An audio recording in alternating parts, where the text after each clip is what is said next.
Hello everyone, ఈరోజు మనం చపాతీని ఎలా తయారు చేసుకోవాలో చూద్దాం. మెత్తటి చపాతీలు ఎలా తయారు చేసుకోవాలో చూద్దాం.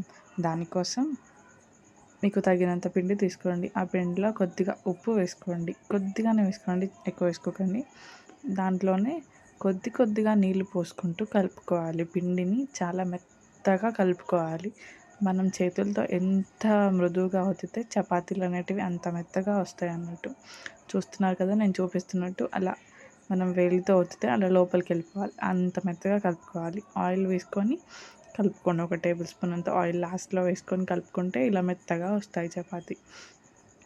పిండి ఒక అరగంట సేపు మూత పెట్టి అలాగే ఉంచండి. ఆ తర్వాత ఒక అరగంట తర్వాత ఓపెన్ చేసి చూస్తే చూసారా పిండి ఎంత మెత్తగా ఉందో అలా ఉండాలి. దాన్ని మళ్ళీ ఒక 5 నిమిషాల పాటు అలా ఒత్తుకుంటూనే ఉండండి.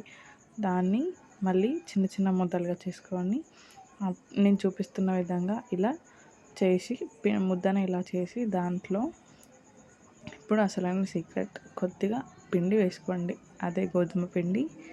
అలాగే కొద్దిగా ఆయిల్, 1 టేబుల్ స్పూన్ అంత ఆయిల్ వేసుకోండి. ఆయిల్ వేసుకొని అవి రెండింటిని కలుపుకోండి. కలుపుకున్న తర్వాత మనం ఇలా క్లోజ్ చేసేసేయాలి దాన్ని. అది బయటికి రాకుండా మెల్లిమెల్లిగా చూసుకుంటూ క్లోజ్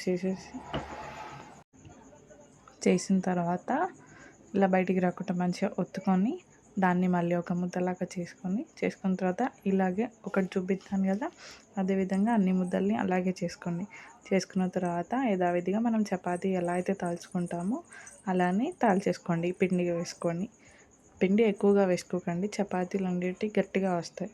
అంతే కొద్దిగా వేసుకొని పిండి తాల్చుకుంటే చపాతీలు అనేటివి చాలా మృదువుగా వస్తాయి. ఇది నేను ట్రై చేశాను, అందుకే నేను మీతో షేర్ చేసుకుంటున్నాను. అలాగే ఇలా చపాతీని మంచిగా అంచులు తిప్పుకుంటూ అలా తాల్చుకుంటే చపాతీలు బాగా కాలిపోతాయి. అప్పుడు ఒక పెంక తీసుకొని దాని మీద చపాతీ వేసేసి కొద్దిగా ఆయిల్ వేసుకోండి. ఎక్కువ వద్దు ఆయిల్, ఎందుకంటే మనం ఆల్రెడీ పిండి కలిపేటప్పుడు ఆయిల్ వేసుకున్నాం కాబట్టి ఆ పిండి ఎలాగో మ్యారినేట్ అయిపోతుంది. అప్పుడు బాగా ఆయిల్ పట్టేసుకుంటుంది దానికి. అందుకని దీని మీద చాలా కొద్దిగా ఆయిల్ వేసుకుంటూ అలా అంచులు